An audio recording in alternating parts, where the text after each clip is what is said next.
What's up, everyone? Welcome to the Spurs post-game reaction, episode 1. I am Shivam Patel, a basketball analyst coming to you live from San Antonio, Texas. And this is the Spurs post-game reaction show where we're going to be reacting after every Spurs game, win or loss. I'm going to be giving my instant analysis and reaction to what I've seen. And this is also a fan-driven, a show. We love your audience comments, your thoughts about the games, what the Spurs did well, what they could do better. So please continue to engage and put your questions in the chat. That would be greatly appreciated. But the Spurs ended up having a tough loss tonight to the Memphis Grizzlies, 133-102. They had a mini series against the Grizzlies. They ended up losing on Saturday night at the AT&T Center. And then they had another loss tonight, unfortunately. But the Grizzlies are playing really well.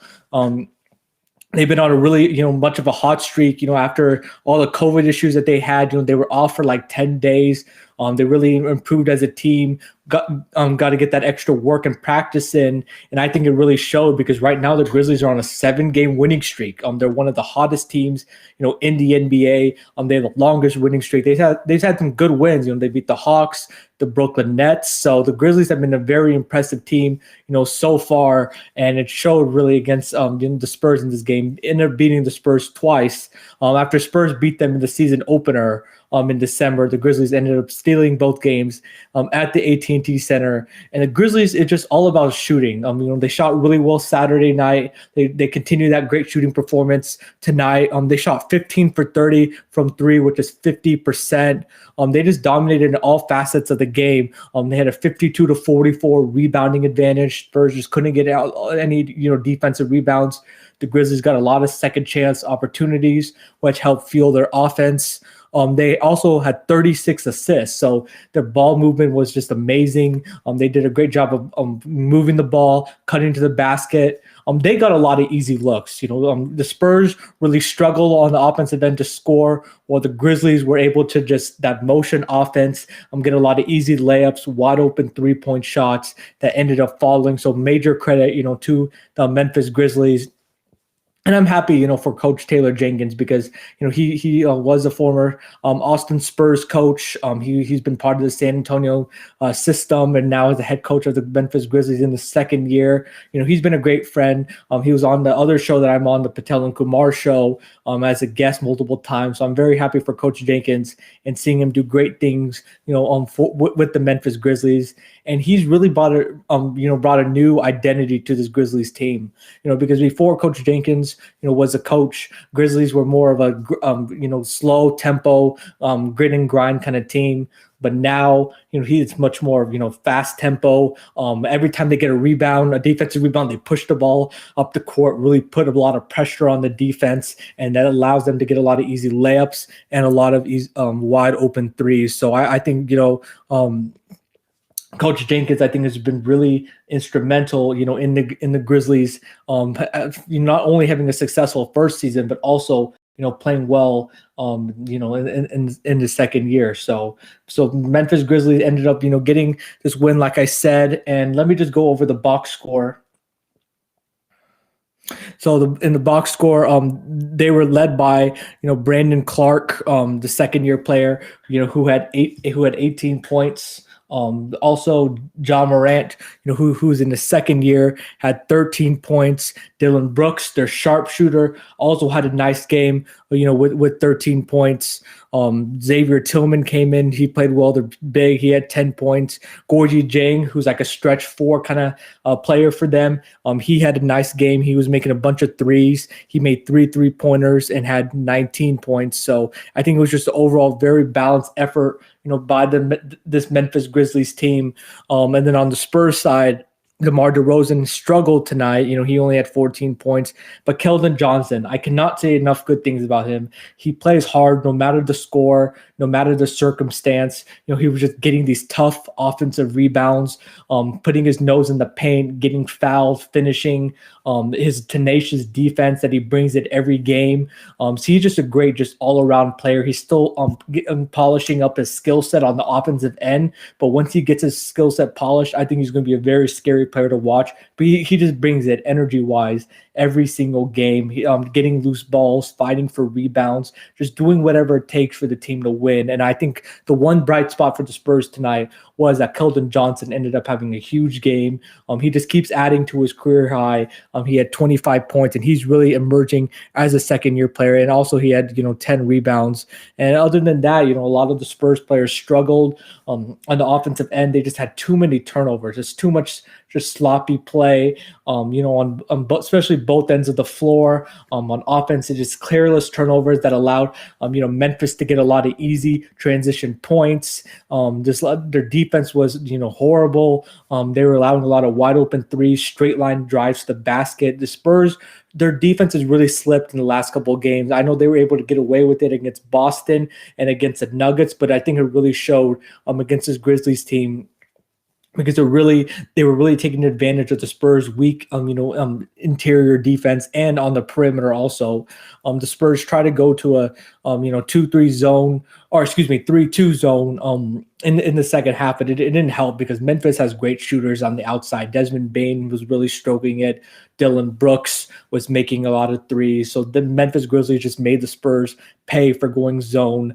And I think the Spurs, if they want to, continue to, rack up these wins and stay in contention in the Western Conference, it's going to have to start on the defensive end. But as Pop says, no defense, no wins. And I think that's really true. But this is a great opportunity, a learning experience, for the young guys, because I think, they were riding high after beating Denver, after beating the Wizards, after beating the Celtics, but now this kind of brings them back down to earth, and Pop can get in the film room and really improve on the defensive end and sharpening up some stuff on the offensive end, like less turnovers and more crisp ball movement. So I think this is a great opportunity for the Spurs to learn from their mistakes and really rebound and grow, as a team, because this is Pop's youngest team, that he has. Right now, I believe the average age is like 24, 25 years old. So I think that, there's a lot of youth, so there's going to be a lot of growing pains throughout the season. They had a lot of up and down stretches. Like they have stretches where they look like a dominant team, any team that can compete in the Western Conference. And then they have stretches like tonight where they just look horrible. They look like the lottery team that they were last year. So it's just all about putting that all together. But Pop has been very patient, with the guys. And I think that the Spurs are going to be in good shape because it's still early in this season and they're still working, out the kinks. But tough loss because you expect, in the NBA this year, due to the coronavirus, they've been doing a lot of these mini series where you play a team twice, and usually when you play a team twice, the team that loses the first time usually comes back and wins the second time. But that was not the case, for the Spurs. But you have to credit your opponent. I think Memphis was ready. They were focused. They were prepared. They stuck to their scouting report. They really, dared the Spurs to shoot from the outside and live on the perimeter. Rather than using their, size and athleticism down in the paint. So I think the Spurs, they need to improve their shooting. And even when you're not allowed to go in the paint, you still have to find ways to be able to get the ball to the paint. A little bit more ball movement, is needed also, because there's a little bit too much of a one-on-one, when they were down, too much of your turn, my turn, and try to get it all the points back and then win one possession, which that's not going to work, especially now against, these high caliber NBA teams that you're going to be playing against. But the Spurs were riding high, like I said. They were number 4 in the Western Conference, but this loss is going to move them back a little bit.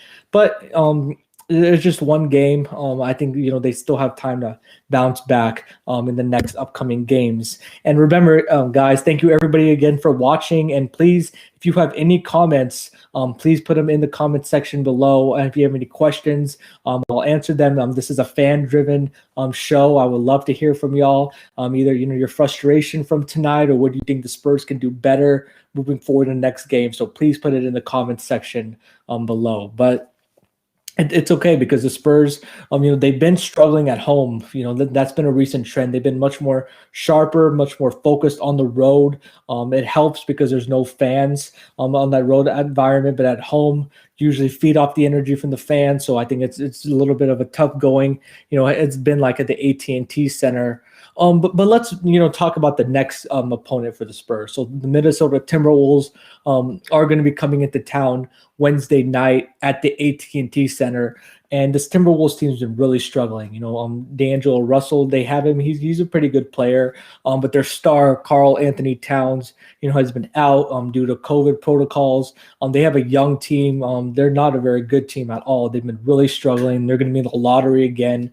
They do have the number one pick in last year's draft, Anthony Edwards from Georgia. He's continued to develop and grow in his game.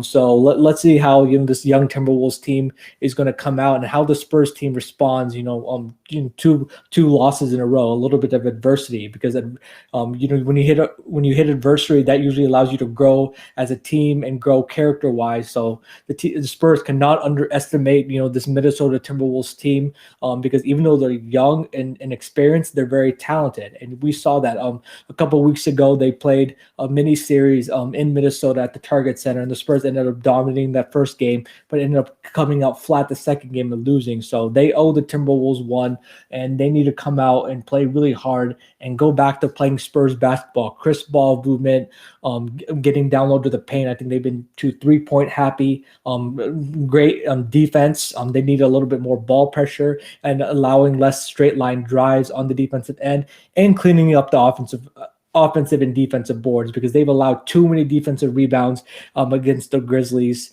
Offensive rebounds against the Grizzlies, and that cannot happen. You cannot allow teams to get second chance opportunities, especially with the high caliber athletes that you're going to be going against on a nightly basis. So I think that's going to be really key, for the Spurs, and they're going to need DeMar DeRozan and LaMarcus Aldridge to step up. LaMarcus Aldridge had a great start to the game. In the first quarter, the pick and pop, he made a couple 3-pointers. He made a couple nice turnaround mid-range jumpers that he usually strokes. But you need him to be more consistent over a longer stretch over the game, because since the first quarter, I didn't even know he played. So he needs to be more aggressive on the offensive end and demand the ball more, because there was a couple times, in the second quarter and beyond, where he had the ball in the post, or he had his man sealed in the post against a smaller defender, but the young guys didn't give him the ball. So as a veteran, you need to demand the ball if you're LaMarcus Aldridge and say, hey, give me the ball and let me go to work, because then if he's against a small defender, it may draw the double team, which will open up the floor for his other teammates to either get a drive to the basket or a 3-point shot. So I think LaMarcus Aldridge needs to be more assertive. And DeMar DeRozan, he just had a struggle of a game overall. He had a couple of nice moments in the first quarter, driving the basket, getting to the free throw line. But in the second half, he just became way too passive. He was caught ball watching a couple of times on the defensive end of the floor, which he's not a great defender anyways, back from his days in Toronto.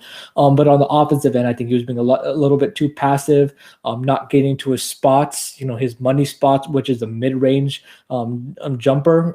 And he didn't utilize his pump fake as much, because when he's usually making that mid-range jumper, he usually utilizes that pump fake and gets the defender in the air and draws the foul. So he needs to be more aggressive, because he only got to the free throw line like a couple times this whole mini series against the Grizzlies, and that's not acceptable. DeMar DeRozan needs to live at the foul line. As much as he attacks the basket and as physical as a player that he is, I think you're going to see a killer mindset, from DeMar DeRozan in the next game, because he did not look happy after this game, I think, based on his performance and the team's performance. And he knows he's going to have to play better, and the Spurs are going to have to play better, even if they want to get a chance to win, against the Minnesota Timberwolves. And, Poppy may have to throw a couple of wrinkles out, look for that in the next game, maybe like that zone. It worked. It didn't work at first, but it started working a little bit in spurts. So he's going to have to switch between, man to man and zone defense, and maybe a couple traps also, spring a couple of traps on the ball handlers, mix up the offense and defensive strategies a little bit to kind of confuse, the opponent and put them on edge, because I think the Spurs have the youth and the athleticism to be able to, effectively to effectively, impact both ends, on the floor. And we have a fan question is asking, what do you think of Keldon Johnson? I think Keldon Johnson is just a warrior. He, like I said earlier, he brings it on both ends of the floor. He's tenacious. He's physical. He'll do whatever it takes for the team to win, whether it's getting a loose ball, getting an offensive or defensive rebound, attacking the basket, finding a teammate. He's really big and physical. He's really learning how to use his body because he's like 6'5", like 220, so he's like built like a linebacker. And he does a great job when he gets offensive rebounds of using his body, of not pushing off and extending that arm, but using his girth on his body to be able to separate from the defender, and also to get to, when he gets to the foul line or when he drives to the basket, he does a great job of throwing his body into the defender, causing contact and getting and drawing the whistle, to get to the free throw line. So Keldon Johnson's still learning the game.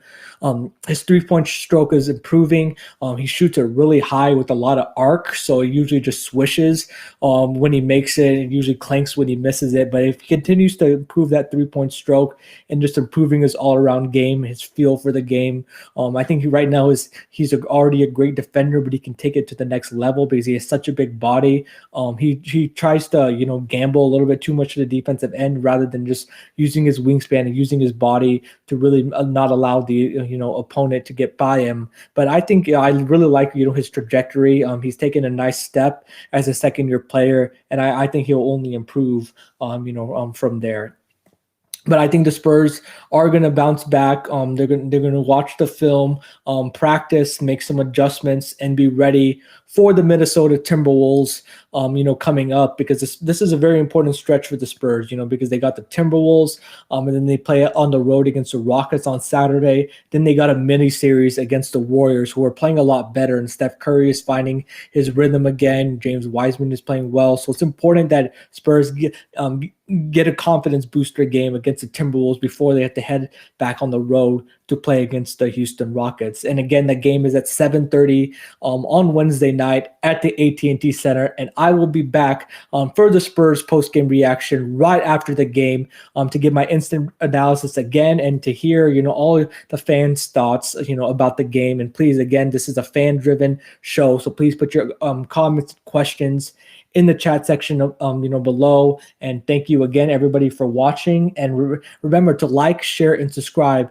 to the Patel Pick and Roll Sports YouTube channel, and follow the Patel Pick and Roll Sports Facebook channel and Shivam Patel Facebook channel, because those are all the channels that the Spurs post-game reaction show is going to be streaming on. But again, I hope everybody has a great rest of their night, and we'll see you again on Wednesday.